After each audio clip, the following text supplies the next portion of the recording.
बहुत सारे क्षेत्र पहाड़ी राज्य होने के कारण और मेरे संसदीय क्षेत्र में ऐसे हैं जहां पर नेटवर्क की भारी कमी है। 2G नेटवर्क भी नहीं है, जबकि आज बहुत सारे प्राइवेट प्लेयर्स जो हैं 5G की सुविधाएं दे रहे हैं। ऐसे में माननीय मंत्री जी से जानना चाहता हूं कि बेहतर कनेक्टिविटी के लिए और हिमाचल प्रदेश में भी और मेरे संसदीय क्षेत्र में भी 5G सेवाएं कब तक शुरू कर दी जाएंगी, ऐसा माननीय मंत्री से जानना चाहता हूं। सर, भारत सरकार और दूरसंचार विभाग इस बात से संकल्पित है कि भारत के हर एक वासी को विश्व के साथ हम लोग कनेक्टिविटी दे पाएं।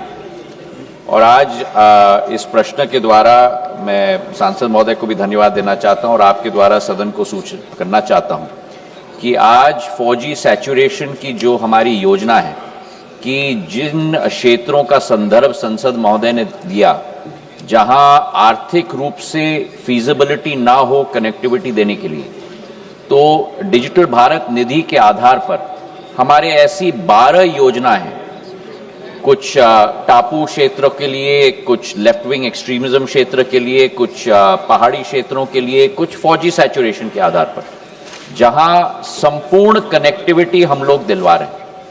4G सैचुरेशन के आधार पर करीब 30,000 गांवों को हम लोग ने रेखांकित किए हैं, जहां 21,000 टावर हम लोग लगाने के लिए प्रतिबद्ध हैं।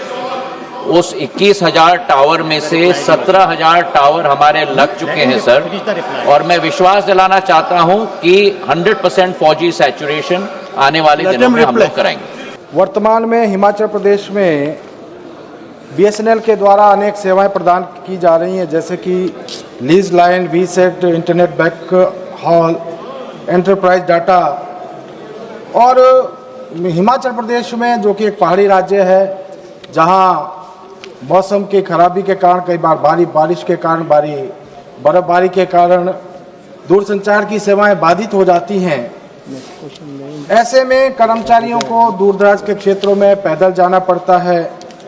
मैं माननीय मंत्री जी को जानना चाहता हूं कि मेरे हिमाचल प्रदेश में और मेरे संसदीय क्षेत्र में कर्मचारियों की भारी कमी है, जैसा कि SD, सीनियर SD की 192 की रिक्वायरमेंट है, उनके स्थान पर मात्र वर्किंग स्ट्रेंथ 81 है।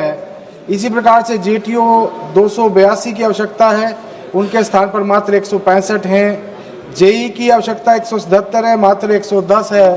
ऐसे में ये हिमाचल प्रदेश के दूर दराज के क्षेत्रों में, पहाड़ी क्षेत्रों में बेहतर दूर संचार सेवाएं देने के लिए कर्मचारियों को भारी कठिनाइयों का सामना करना पड़ता है। मैं माननीय मंत्री जी से जानना चाहता हूं कि बेहतर दूर संचार सेवाएं देने के लिए, इस कमी को दूर करने के लिए क्या कदम उठाए जा रहे हैं और कब तक कर्मचारियों की जो स्ट्रेंथ है उसमें बढ़ावा दिया जाएगा और बेहतर दूर संचार सेवाएं मेरे प्रदेश में और मेरे संसदीय क्षेत्र में दी जाएंगी।